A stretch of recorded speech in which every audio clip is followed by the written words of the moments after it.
Now, with our main.dart file now being totally empty, I will first of all walk through some programming and Dart fundamentals before we continue rebuilding our app from scratch. Now, if you already are a more experienced developer, if you worked with JavaScript or Java or C#, then you will already know a lot of the things I'm going to explain. Still, there will be some Dart specifics, and therefore I would recommend that you don't skip this lecture, but instead maybe just ramp up that playback speed if it's boring to you. If you're brand new to programming or you're never programmed before, well, then you should definitely follow along. Now, for these basics, we'll not stay here in our project at the moment because we couldn't really execute that code here since we have no working app at the moment. But instead, you can Google for Dartpad, and that is a web-based playground that allows you to write some Dart code and run it in the browser. And that's exactly what I have here. This is a little demo starting project, which we start with, but we'll write our own code here in a second. So this is Dart code, not a Flutter app, just normal Dart code. You could also use Dart for web development. This is just some dummy Dart code where we see the output here on the right in the console, and it's perfect for learning the basics about Dart. Now, what do we have here? The overall thing we have here, this main thing, that is a so-called function. Functions are a crucial concept in pretty much any programming language you're going to learn. Functions are code snippets which you can execute multiple times and at any time you want. This function here is named main because the thing in front of the parentheses here is the so-called function name. The parentheses themselves are always required for every function you define, and they allow you to receive so-called arguments that would be input to your function. And this function simply doesn't take any arguments. Nonetheless, it needs these parentheses to turn it into a function. Then we have curly braces, the green ones here right now. Curly braces surround the so-called function body. That is the code which executes when this function gets called. And I will show you how to call a function in a second. Void here, that is a so-called type. Dart is a typed language, which simply means that everything in Dart has a type. Here, that is the type of data which this function returns. This function returns nothing, and therefore the return type is void. It's empty, so to say. Here we see a number type in this strange for thing, to which I'll come back later. This would be the type of I. I holds a number, a so-called integer. But more on that in a second. Let's not learn too much at the same time. So this is a function called main. It has no arguments and it returns nothing and therefore has a return type of void. This is the function body. Main is a special function name. Generally, you can give your functions any name you want, but main is a special name because main is the entry point of a Dart application. Dart automatically calls the main function for you when the app starts. Therefore, in a Flutter app, when you add main in the main Dart file, which is also a special file for which Flutter will look for, when you add a function called main here, by adding parentheses and by adding void in front of it, this is the first function which Dart and Flutter will execute automatically when your app launches. So into this function, you need to put the code that basically kicks off that UI rendering work that brings something onto the screen. More on that in a second. So that's a function, and main is a special kind of function. Now, because it's a special kind of function, you probably also can create other functions, right? And you can. Let me first of all remove that code inside of the function. And let's add a new function above the main function. And I will name this add or add numbers. That name is now totally up to you, but you should follow a naming convention, which is called camel case, where you have only one word, so no blank in between. That would actually be a syntax error. But you have one word, and if your word actually consists of multiple words, like this one, add and numbers, then all words should always start with a capital character, even right inside of the word. But the first word always starts with a lowercase character. So you have add numbers. If this would just be called add, then you would also start with a lowercase character, but any other word in there has an uppercase character. That's just a naming convention which we use in Dart and also in many other programming languages, which you should memorize and use so that when other developers see your code, they have an easier time understanding it. Now, as I mentioned, a function can take arguments, so input.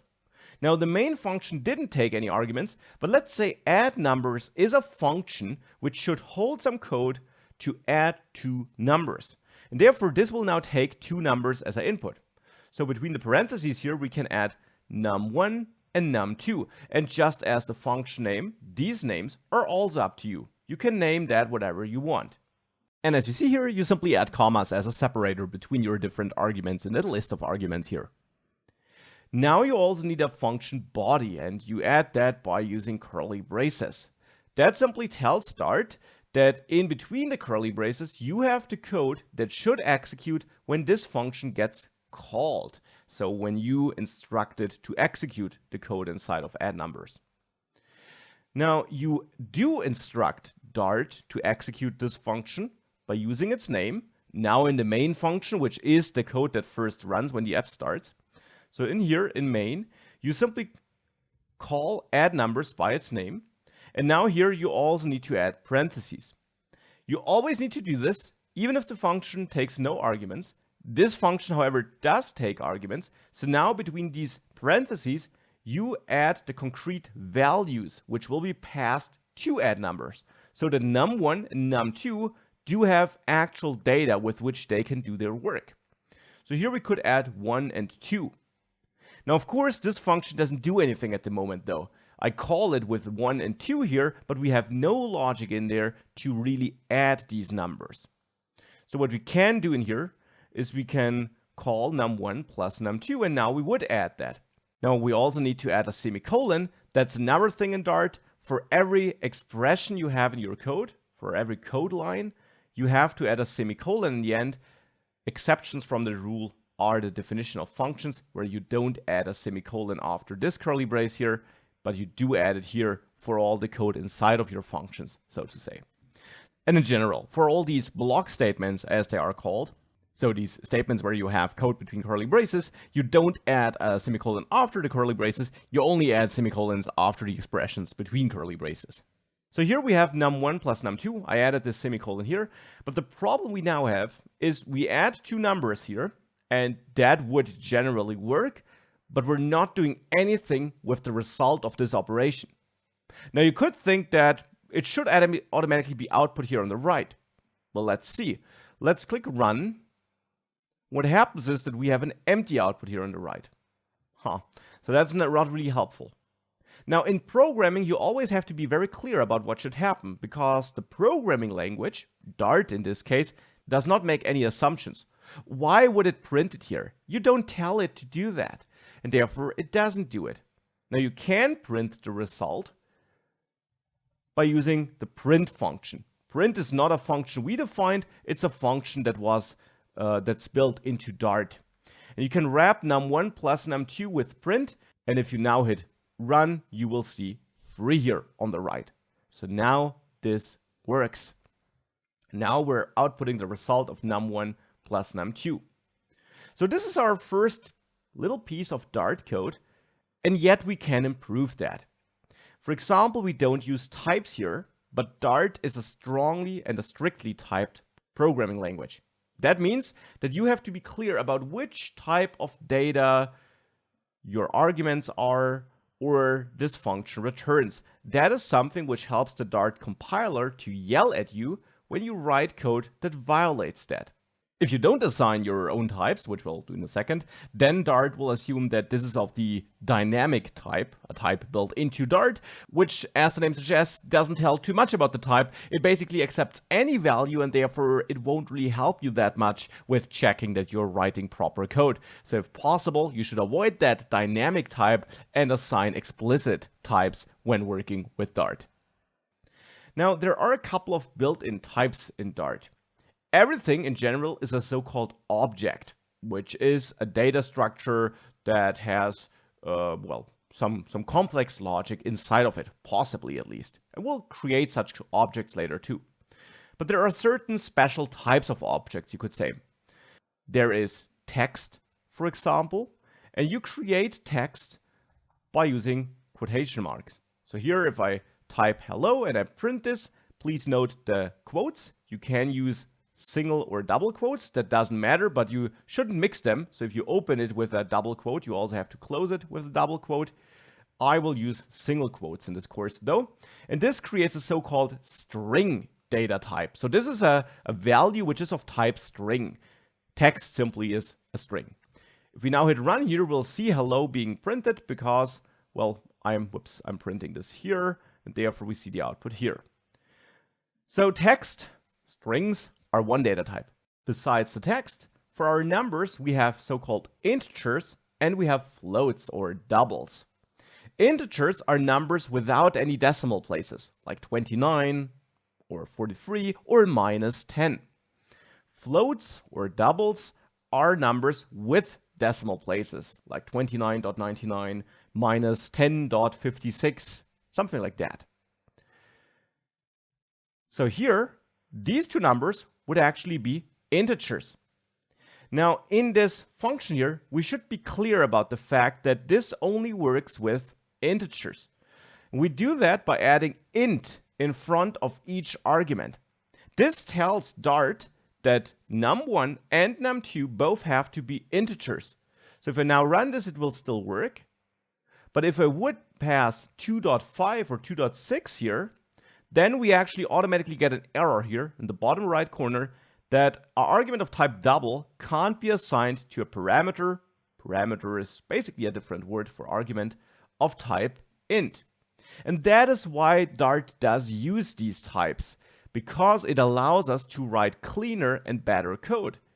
If we know that this function should only work with integers, then we should define it as such.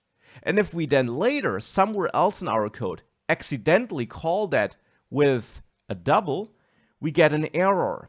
And we get that error before we ship our code into the Flutter app, so into the app stores, for example. And that is, of course, good. We want to catch and fix errors whilst we are developing. So here, we would get an error.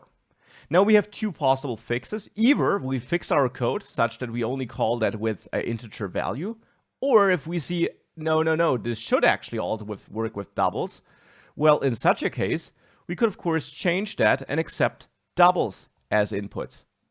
And now if we run this code would work again, and it would output a double here with a decimal place, because now we allow doubles here. Now, of course, you could think, why don't we always use a double then? It's more flexible than an int. Well, sometimes you have situations where you really only want to have numbers without decimal places. Let's say you have some counter, which only increments by 1 at a time. Well, then you should be clear about that being an int so that you can't accidentally run the code with an invalid value with a decimal value. Now, side note, we could have also used num here, which is the overarching number type, and that would allow both ints and doubles. But as you see, if we use double here,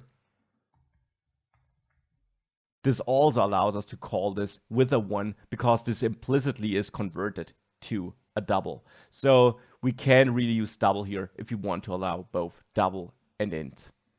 So this works, and with that we learned about text, so-called strings, and about numbers where we have integers and doubles. And that all can be used as types, which we, for example, pass to a function. Now, this function, however, might also return something, or it might not. And you should therefore also always add a type information about what type of data this function returns. Now, this function prints the result, and therefore it does not return anything to the place where we call it. Hence, the correct type here would be void. Void is a special type in Dart, which basically means nothing. This function returns nothing. Now, why is that important? Because if we now, for example, wanted to print the result of add numbers here, like this, then we get an error that the expression here has a type of void and therefore can't be printed. We can't print the result of us calling add numbers because add numbers doesn't return anything. Sure, it prints something, but that is done from inside the function. Here, we would want to print what this function gives back. and this function doesn't give us anything back. However, we could actually make sure that it does. Instead of printing in here, let me comment this out, which you can do by adding 2 forward slashes. Now this code won't be considered. And this is a common pattern, by the way, that you comment out code which you don't want to run, but maybe you want to use it later, so you don't want to delete it, but you simply comment it out so that it's still there but not executed. And now we could return something here by using a special keyword in Dart, which is return. Now this is a keyword which tells Dart that this will now return something to the place where you called the function. So here I return num1 plus num2. And now what this does is, now here, this is valid code, because now here we print the result of add numbers, and the result is what add numbers returns, and here we return 2 numbers. If I now run this, we get an error though, that we can't return a value because this expression has a return type of void.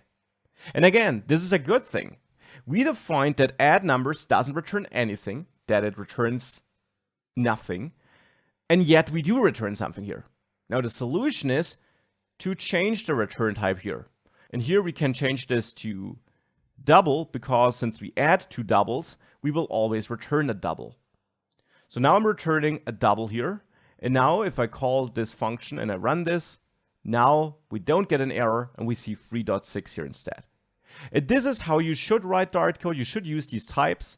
You have the core types of string and numbers, where we have integers and doubles. We have a couple of other types too, which we'll learn about throughout this course. And this is a core concept of Dart, just as functions are a core concept of Dart, because now we can call add numbers here as often as we want. So I can also call add numbers here with 2 ones, for example.